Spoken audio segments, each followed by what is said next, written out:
भारत के करेंसी उसकी इज्जत बढ़नी चाहिए कि नहीं बढ़नी चाहिए?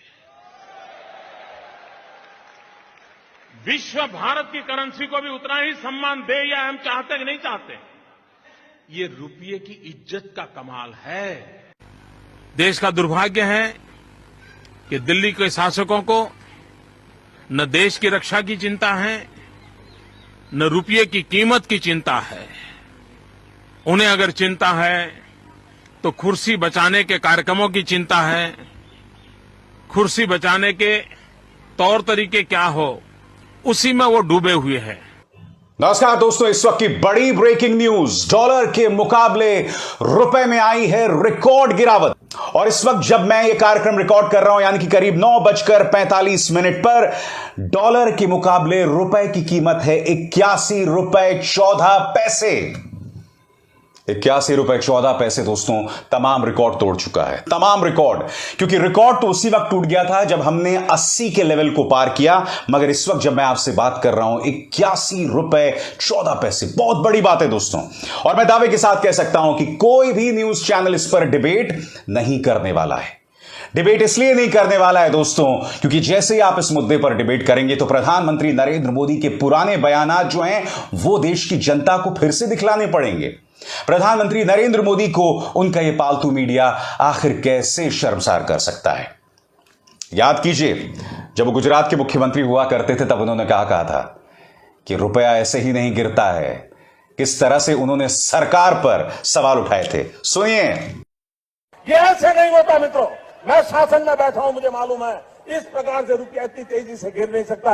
अरे ये नेपाल का रुपया नहीं गिरता है, बांग्लादेश की करेंसी नहीं गिरती है, पाकिस्तान की करेंसी नहीं गिरती, श्रीलंका की करेंसी नहीं गिरती। क्या कारण है हिंदुस्तान का रुपया पतला होता जा रहा है? ये जवाब देना पड़ेगा आपको, देश आपसे जवाब मांग रहा है। बात यहां नहीं रुकी दोस्तों, मैं नहीं बोला हूं। उस वक्त जब डॉलर के मुकाबले रुपया गिर रहा था, उस वक्त प्रधानमंत्री ने कहा था कि मुझे चिंता है अपने व्यापारियों की। व्यापारियों को कितना ज्यादा नुकसान होने वाला है सोचकर भी सिहरन पैदा होती है। ये प्रधानमंत्री के शब्द थे।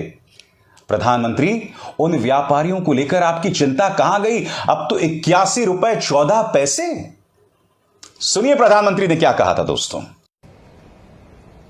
जिस प्रकार से डॉलर मजबूत होता जा रहा है, रुपया कमजोर होता जा रहा है, विश्व व्यापार में भारत टिक नहीं पाएगा। हमारे व्यापारी जो माल बाहर भेजते हैं, हमारे व्यापारी जो माल बाहर से लाते हैं, इस बोझ को सह नहीं पाएंगे। इवन भारत सरकार जो चीजें लाती है, भेजती है, उसको सहना मुश्किल हो जाएगा। और दिल्ली की सरकार जवाब नहीं दे रही है कि नेपाल का रुपया कोई प्रॉब्लम नहीं है, बांग्लादेश की करेंसी को कोई प्रॉब्लम नहीं है, पाकिस्तान की करेंसी को कोई प्रॉब्लम नहीं है, श्रीलंका की करेंसी को कोई प्रॉब्लम नहीं है। हमारे अड़ोस पड़ोस में छोटे देशों को भी डॉलर के मुकाबले में कोई नुकसान नहीं हो रहा है। देश जानना चाहता है, प्रधानमंत्री जी, ऐसा क्या कारण है कि आज अकेला हिंदुस्तान का रुपया डॉलर के मुकाबले गिरता ही चला गया और क्यों चला गया? और मैंने साफ मांग की है, ये सिर्फ आर्थिक कारणों से नहीं हुआ है, ये आपकी भ्रष्ट राजनीति जो चली है दिल्ली से, उसका इसके अंदर बहुत बड़ा रोल है। बहुत गंभीरता से आरोप लगा रहा हूं। प्रधानमंत्री ने यह भी तंज मारा था, मैं नहीं भूला हूं दोस्तों, प्रधानमंत्री जब मुख्यमंत्री हुआ करते थे तब उन्होंने यह भी तंज मारा था कि एक अर्थशास्त्री प्रधानमंत्री के रहते हुए देश की यह दुर्दशा। प्रधानमंत्री मोदी, आज तो 81 रुपए 14 पैसे की बात हो गई है। याद कीजिए, अर्थशास्त्री प्रधानमंत्री मनमोहन सिंह के बारे में आपने कैसा तंज कसा था। देश जब आजाद हुआ तब $1 ₹1 के बराबर था।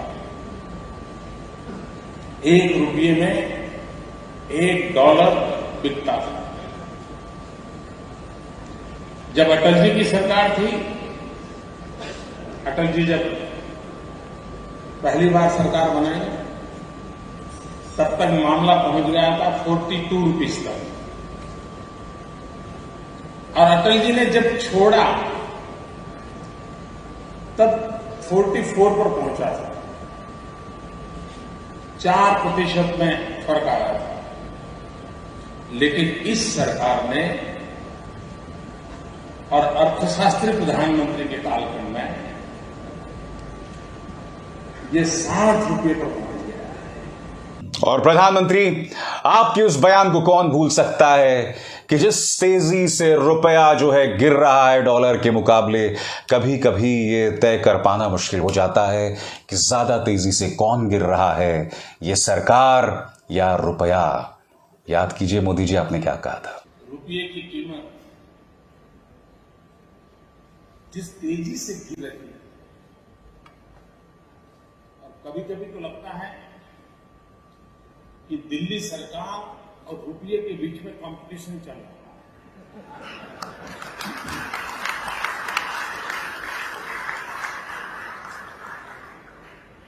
किसकी आबरू तेजी से गिरती चली जा रही है, कौन आगे जाए, इसकी कंपटीशन चल रही है। हम तो बस इतना ही कह सकते हैं दोस्तों कि वाह मोदी जी वाह, और वाह मीडिया जी वाह, क्योंकि ये मीडिया इन मुद्दों पर चर्चा नहीं करने वाला है। अभिसार शर्मा को दीजिए इजाजत। नमस्कार।